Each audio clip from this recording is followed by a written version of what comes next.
അസ്സാം വലൈക്കും dear friends. ഇന്നത്തെ നമ്മുടെ സ്പെഷ്യൽ നിങ്ങൾ ആരും ഇതുവരെയും ട്രൈ ചെയ്ത് നോക്കിയിട്ടില്ലാത്ത ഒരു അടിപൊളി വെറൈറ്റി റെസിപ്പിയാണ്. നമ്മുടെ ഈ വീഡിയോ കണ്ടുകൊണ്ടിരിക്കുന്ന സമയത്ത് നിങ്ങൾക്ക് ഇഷ്ടപ്പെടുകയാണെങ്കിൽ ഒന്ന് ലൈക്ക് ചെയ്തേക്കണേ. അതുപോലെ തന്നെ നമ്മുടെ ഈ ചാനൽ ആദ്യമായിട്ട് കാണുന്നവരും ഇതുവരെയും സബ്സ്ക്രൈബ് ചെയ്യാത്തവരും പ്ലീസ് ഒന്ന് സബ്സ്ക്രൈബ് ചെയ്തേക്കണേ. ഞാനിടുന്ന വീഡിയോസ് ഉടനടി കിട്ടുന്നതിനായി സബ്സ്ക്രൈബ് ബട്ടന്റെ തൊട്ടടുത്ത് കാണുന്ന ബെല്ലൈക്കൺ കൂടി ക്ലിക്ക് ചെയ്തിട്ട് ഓൾ എന്ന ഓപ്ഷൻ എനേബിൾ ചെയ്യാനും മറക്കല്ലേ.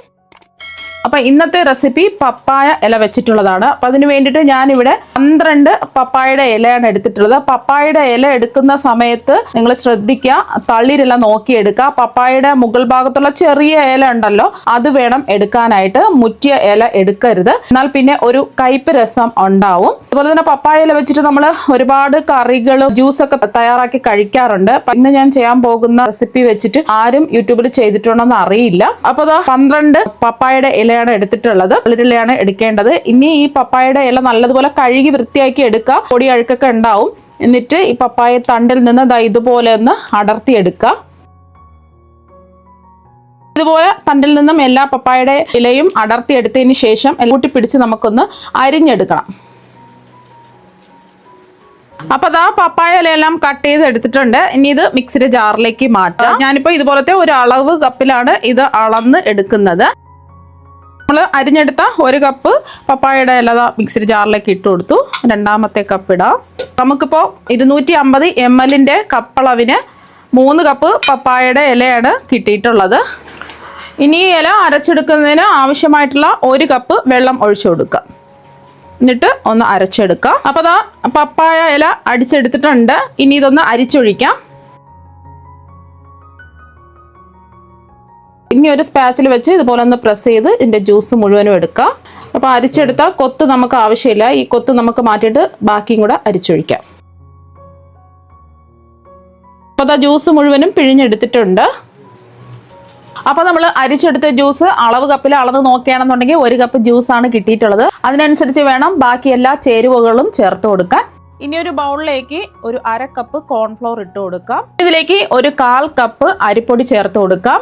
വറുത്ത പച്ചരിപ്പൊടിയാണ് എടുക്കേണ്ടത്. ഇടിയപ്പം പത്തിരിക്കൊക്കെ എടുക്കുന്ന ഒട്ടും തരിയൊന്നുമില്ലാത്ത വറുത്ത പച്ചരിപ്പൊടി ചേർത്ത് കൊടുക്കാം. ഇനി ഇത് കലക്കിയെടുക്കുന്നതിന് ആവശ്യമായിട്ടുള്ള 1 കപ്പ് പാലാണ് എടുത്തിട്ടുള്ളത്. തിളപ്പിച്ചാറിയ പാല് ആദ്യം നമുക്ക് പകുതി പാൽ ഒഴിച്ചിട്ട് ഒന്ന് കലക്കിയെടുക്കാം. കട്ടകളില്ലാതെ കലക്കിയെടുത്തതിന് ശേഷം വീണ്ടും 1/2 കപ്പ് പാലും കൂടി ഒഴിച്ച് നന്നായിട്ട് കട്ടകളില്ലാതെ കലക്കിയെടുക്കാം. അപ്പോൾ കോൺഫ്ലവറിന്റെ മിക്സ് ഇവിടെ റെഡി ആയിട്ടുണ്ട്. ഇനി ഒരു പാൻ ചൂടാക്കാൻ വെച്ചിട്ടുണ്ട്. ഇതിലേക്ക് 2 ടീസ്പൂൺ നെയ്യ് ഒഴിച്ചു കൊടുക്കാം. അപ്പോൾ നെയ്യ് ഒന്ന് ചൂടായതിനു ശേഷം ഇതിലേക്ക് കുറച്ച് കശുവണ്ടി പരിപ്പിട്ടൊന്ന് മൂപ്പിച്ചെടുക്കാം. നിങ്ങൾക്ക് ഇഷ്ടമുള്ള നട്ട്സ് ചേർത്ത് കൊടുക്കാവുന്നതാണ്. ഇതിൻ്റെ കൂടെ ബദാം വേണമെന്നുണ്ടെങ്കിൽ ബദാമും ചേർത്ത് കൊടുക്കാം. 2ആയിട്ട് മുറിച്ചാണ് കശുവണ്ടി പരിപ്പ് ഇട്ട് കൊടുത്തിട്ടുള്ളത്. ഒന്നുമില്ല എന്നുണ്ടെങ്കിൽ ഒന്നും വേണ്ട, ആവശ്യമില്ല. നിലക്കടല ഉണ്ടെങ്കിൽ അത് ചേർത്ത് കൊടുത്താലും മതി. ചെറുതായിട്ടൊന്ന് നിറം മാറി വരണം. മീഡിയം ഫ്ലെയിം വെച്ച് കൊടുക്കാം. ഇതുപോലെ നിറം മാറി വരുന്ന സമയത്ത് ഇതിലേക്ക് നമ്മൾ ചേർത്ത് കൊടുക്കുന്നത് പപ്പായ ഇല അരിച്ച് എടുത്ത് വെച്ചിട്ടില്ലേ, പപ്പായ ഇല അടിച്ചിട്ട് അരിച്ചെടുത്ത് വെച്ചിട്ടുള്ളതാണ്. 250 ml കപ്പിന് 1 കപ്പ് അളവാണ് ഇതിൻ്റെ ജ്യൂസ് കിട്ടിയിട്ടുള്ളത്. ഈ നെയ്യിലിട്ടിട്ട് തന്നെ ഒരു 2-3 മിനിറ്റ് ഒന്ന് ഇളക്കി കൊടുക്കാം. ആ ഒരു ചവർപ്പൊക്കെ ഒന്ന് മാറി കിട്ടുന്നതിന് വേണ്ടിയിട്ട് ഒന്ന് ചെയ്യാം. ഒരു 3 മിനിറ്റെങ്കിലും ഇതുപോലൊന്ന് ഇളക്കി കൊടുക്കുക. ആ ചവർപ്പൊക്കെ ഒന്ന് മാറി കിട്ടും. ഇനി ഇതിലേക്ക് നമ്മൾ കലക്കി വെച്ചിരിക്കുന്ന കോൺഫ്ലോറിൻ്റെ അരിപ്പൊടിയുടെ മിക്സ് ഒന്നുകൂടി കലക്കിയിട്ട് വേണം ഇതിലേക്ക് ഒഴിച്ചു കൊടുക്കാം. കുറേശ്ശായിട്ട് ഇതുപോലെ ഒഴിച്ചു കൊടുത്ത് ഒന്ന് ഇളക്കി കൊടുക്കുക. അപ്പോൾ ഒന്ന് മിക്സ് ചെയ്തെടുത്തതിന് ശേഷം ഇതിലേക്ക് നമുക്ക് 1 കപ്പ് വെള്ളവും കൂടി ഒഴിച്ചു കൊടുക്കാം. സാധാരണ പച്ചവെള്ളം തന്നെയാണ് ഒഴിച്ചു കൊടുക്കുന്നത്. നമുക്ക് ഇതിന് പകരമായിട്ട് തേങ്ങാപ്പാലോ പാലോ ചേർത്ത് കൊടുക്കാവുന്നതാണ്. ഒന്ന് ചെറുതായിട്ടൊന്ന് കുറുകി വരണം. കൈവിടാതെ ഇളക്കി കൊടുത്തോണ്ടേ ഇരിക്കുക. പെട്ടെന്ന് തന്നെ ഇത് റെഡിയായി കിട്ടും. ഇത് ഇളക്കി കൊടുത്തോണ്ടിരിക്കുന്ന സമയത്ത് ഇതുപോലെ ചെറിയ ചെറിയ കട്ടകൾ പോലെ വരും. അതൊന്നും കുഴപ്പമില്ല. എല്ലാം ഒന്ന് റെഡിയായി കിട്ടുന്ന സമയത്ത് എല്ലാം ശരിയാവും. നമ്മൾ മധുരത്തിന് വേണ്ടി ഒന്നും ചേർത്തിട്ടില്ല. ഇനി ഇതിലേക്ക് ഫ്ലെയിം മീഡിയത്തിൽ വെച്ചിട്ട് വേണം റെഡിയാക്കി എടുക്കാൻ. പോലെ കട്ടയായി വരുന്ന സമയത്ത് നല്ല പച്ച കളറാണ്. ഇതൊന്നും കുറച്ചും കൂടെ കുറുകി റെഡിയായി കിട്ടുമ്പോൾ നല്ല പച്ച കളറായിട്ട് വരും. ഇതുപോലെ ഒന്ന് കുറുകി വരുന്ന സമയത്ത് നമുക്ക് ആവശ്യത്തിനുള്ള പഞ്ചസാര ചേർത്ത് കൊടുക്കാം. ഇതിലേക്ക് 1/2 കപ്പ് പഞ്ചസാരയാണ് ചേർത്ത് കൊടുക്കുന്നത്. ഹൽവയ്ക്ക് നല്ല മധുരം ഉണ്ടാവുമല്ലോ, അപ്പോൾ അതുകൊണ്ടാണ് 1.5 കപ്പ് പഞ്ചസാര ചേർത്ത് കൊടുത്തിട്ടുള്ളത്. പിന്നെ ശർക്കര വേണമെന്നുണ്ടെങ്കിൽ ശർക്കരയിലും ഇത് ചെയ്തിട്ടെടുക്കാം. അപ്പോൾ അതിൻ്റെ കളർ മാറും, പച്ച കളർ കിട്ടില്ല. അപ്പോൾ ഞാൻ പച്ച കളർ കിട്ടാൻ വേണ്ടിയിട്ടാണ് പഞ്ചസാരയിൽ റെഡിയാക്കി എടുക്കുന്നത്. നല്ല ടേസ്റ്റാണ്. അപ്പോൾ പഞ്ചസാരയും കൂടെ ചേർത്ത് കൊടുക്കുമ്പോൾ ചെറുതായിട്ടൊന്ന് ലൂസായി വരും. മീഡിയത്തിൽ തന്നെ ഫ്ലെയിം വെക്കുക, എന്നിട്ട് ഇളക്കി കൊടുത്തോണ്ടിരിക്കുക. കണ്ടില്ലേ, ഇളക്കി കൊടുക്കും തോറും ഇതിൻ്റെ കളർ കൂടി വരും. ഒന്ന് കുറുകി വരുന്ന സമയത്ത് ഇതിലേക്ക് നമ്മൾ ഏലക്ക പൊടി ചേർത്ത് കൊടുക്കാം. ഈ ഒരു സമയം മധുരം കറക്റ്റാണോ എന്ന് നോക്കുക. ആവശ്യമെങ്കിൽ പഞ്ചസാര ചേർത്ത് കൊടുക്കുക. അത്യാവശ്യം വലിയ മധുരം ഉണ്ടാവില്ല. ഇതിലേക്ക് ഫ്ലേവറിന് വേണ്ടിയിട്ട് 1 ടീസ്പൂൺ ഏലക്ക പൊടി ചേർത്ത് കൊടുക്കാം. എന്നിട്ടൊന്ന് മിക്സ് ചെയ്യാം. ചെറിയൊരു പുളിപ്പ് കിട്ടുന്നതിന് വേണ്ടിയിട്ട് ഇതിലേക്ക് ഒരു നാരങ്ങയുടെ പകുതി നാരങ്ങ പിഴിഞ്ഞൊഴിച്ചു കൊടുക്കാം.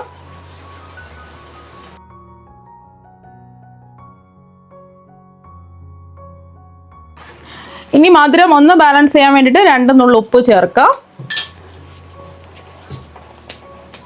1 ടീസ്പൂൺ എള്ളും കൂടി ചേർത്ത് കൊടുക്കുന്നുണ്ട്. കൈവിടാതെ ഇളക്കി കൊടുത്തോണ്ടിരിക്കുക. പാനിൽ നിന്ന് വിട്ട് വരണം. കൈവിടാതെ ഇളക്കി കൊടുത്തോണ്ടിരിക്കുക. ഈ ഒരു സമയം ഇതിലേക്ക് കുറച്ച് നെയ്യ് ഒഴിച്ചു കൊടുക്കാം. ഒരു 2 ടീസ്പൂൺ നെയ്യ് ഒഴിക്കാം. ആദ്യം നമ്മൾ 2 ടീസ്പൂൺ നെയ്യ് ഒഴിച്ചു. നല്ലോണം പെട്ടെന്ന് റെഡിയായി കിട്ടാൻ വേണ്ടിയിട്ടാണ് നെയ്യ് ചേർത്ത് കൊടുത്തത്. നെയ്യ് ചേർത്ത് കൊടുക്കുമ്പോൾ ഒരു പ്രത്യേക ടേസ്റ്റും ആയിരിക്കും. പെട്ടെന്ന് നമുക്ക് വിട്ട് കിട്ടുകയും ചെയ്യും പാനിൽ നിന്ന്. നെയ്യിന് പകരമായിട്ട് 1 ടേബിൾ സ്പൂൺ വെളിച്ചെണ്ണ വേണമെങ്കിലും ചേർത്ത് കൊടുക്കാം. അപ്പോൾ പാനിൽ നിന്ന് ഒന്ന് വിട്ട് കിട്ടണം, അതുവരെയും ഒന്ന് ഇളക്കി കൊടുത്തോണ്ടേ ഇരിക്കുക. കൈവിടാതെ തന്നെ ഇളക്കി കൊടുക്കുക. അപ്പോൾ നമ്മൾ നെയ്യ് ഒഴിച്ചു കൊടുത്തതിന് ശേഷം മീഡിയം ഫ്ലെയിമിൽ വെച്ചിട്ട് ഒരു 1/2 മണിക്കൂർ ഇളക്കി കൊടുത്തിട്ടുണ്ട്. എന്നാൽ മാത്രമേ 1/2 മണിക്കൂർ നല്ലതുപോലെ ഇളക്കി കൊടുക്കുക. എന്നാൽ മാത്രമേ ഇത് സെറ്റായി കിട്ടുള്ളൂ. നല്ലതുപോലെ അടിയിലൊക്കെ നിന്ന് പതഞ്ഞ് മൊരിഞ്ഞൊക്കെ വരും. ഇതാണ് ഇതിൻ്റെ പരുവം. കണ്ടില്ല, പാനിൽ നിന്ന് ഇതാ വിട്ട് വരുന്നുണ്ട്. ഇത്രയും മതി, ഒരുപാടങ്ങ് കട്ടിയാവണ്ട.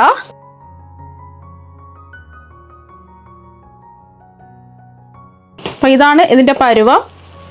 ഇനി ഇത് സെറ്റ് ചെയ്യാൻ വേണ്ടിയിട്ട് ഒരു ട്രേയിൽ കുറച്ച് നെയ്യ് ഒന്ന് ബ്രഷ് ചെയ്ത് കൊടുത്തു. ഇതിലേക്ക് നമ്മൾ കുറച്ച് എള്ളൊന്ന് വിതറിയിട്ട് കൊടുക്കാം. കുറച്ച് വീതം ഇട്ട് കൊടുക്കാം. കശുവണ്ടി പരിപ്പ് ചെറുതായിട്ട് മുറിച്ചത് ചേർക്കാം. കുറച്ച് ബദാം നീളത്തിൽ മുറിച്ചതും കൂടി ചേർക്കാം. പിന്നെ കുറച്ച് പിസ്തയും കൂടി ചേർത്ത് കൊടുക്കാം. അപ്പോൾ നമ്മൾ സെറ്റ് ചെയ്യാൻ പോകുന്ന പാത്രം ആദ്യമേ നെയ്യൊക്കെ ബ്രഷ് ചെയ്ത് ഇതുപോലെ ഒന്ന് ചെയ്ത് വെക്കുക. വെറുതെ നെയ്യ് ബ്രഷ് ചെയ്ത് കൊടുത്താലും മതി. നമ്മൾ തയ്യാറാക്കി വെച്ച ഹൽവ ഇതിലേക്ക് അങ്ങ് ആ ചൂടോടുകൂടി തന്നെ ഒഴിച്ചു കൊടുക്കുക. കണ്ടില്ലേ, അതിൻ്റെ കളർ കണ്ടില്ലേ, ഇളക്കി വരുന്തോറും അതിൻ്റെ കളർ മാറി നല്ല പച്ച കളറായിട്ട് മാറും. ഉടൻ തന്നെ ഒരു സ്പാച്ചില വെച്ചിട്ടോ അല്ലെങ്കിൽ ഒരു സ്പൂൺ വെച്ചിട്ടോ ലെവൽ ചെയ്ത് കൊടുക്കുക. അപ്പോൾ ആ ചൂടോട് കൂടി തന്നെ ഇതുപോലെ ഒന്ന് ലെവൽ ചെയ്തെടുക്കുക. പെട്ടെന്ന് തന്നെ ഇത് ഉറച്ച് കിട്ടും. ഇനി ഇതിൻ്റെ ചൂട് നല്ലതുപോലെ ഒന്ന് മാറട്ടെ. അപ്പോൾ നമ്മുടെ ഹൽവയുടെ ചൂടൊക്കെ മാറിയിട്ടുണ്ട്. ഒരു ദിവസം വെച്ചിട്ട് എടുക്കുകയാണെന്നുണ്ടെങ്കിൽ അത്രയും നല്ലതായിരിക്കും. ഇതിൻ്റെ സൈഡൊക്കെ ഒന്ന് വിടിയിച്ചു കൊടുക്കാം. ഇനി ഒരു പാത്രത്തിലേക്ക് ഡീമോൾഡ് ചെയ്യാം. അപ്പോൾ അത് അടിപൊളിയായിട്ട് വീണ് കിട്ടിയിട്ടുണ്ട്. ഇനി ഇത് ഇഷ്ടമുള്ള ഷേപ്പിൽ നമുക്ക് കട്ട് ചെയ്തെടുക്കാം. നല്ല സോഫ്റ്റ് ആയിട്ടാണ് ഇരിക്കുന്നത്.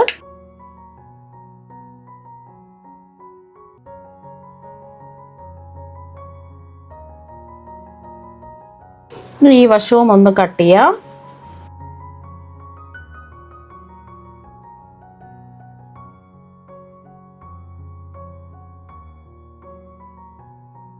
ഇനി ഇതിൽ നിന്നും കട്ട് ചെയ്ത പീസ് അങ്ങ് എടുക്കാം. നല്ല സോഫ്റ്റ് ആയിട്ടാണ് ഇരിക്കുന്നത്. ഒരു കാര്യം പ്രത്യേകം ശ്രദ്ധിക്കുക, നല്ല തളിരില വേണം ഈ പപ്പായ ഹൽവ ഉണ്ടാക്കാൻ എടുക്കാൻ വേണ്ടിയിട്ട്, അല്ലെങ്കിൽ കൈപ്പരസം ഉണ്ടാവും. അതൊന്ന് പ്രത്യേകം ശ്രദ്ധിക്കുക. അപ്പോൾ നിങ്ങൾ എന്തായാലും പപ്പായ ഇല വെച്ചിട്ടുള്ള ഹൽവ ഒരു പ്രാവശ്യം ഒന്ന് ട്രൈ ചെയ്ത് നോക്കുക. തീർച്ചയായും നിങ്ങൾക്ക് എല്ലാവർക്കും ഒരുപാട് ഇഷ്ടമാകും. അപ്പോൾ നമുക്ക് മറ്റു വെറൈറ്റി വീഡിയോ ആയിട്ട് വീണ്ടും കാണാം. താങ്ക്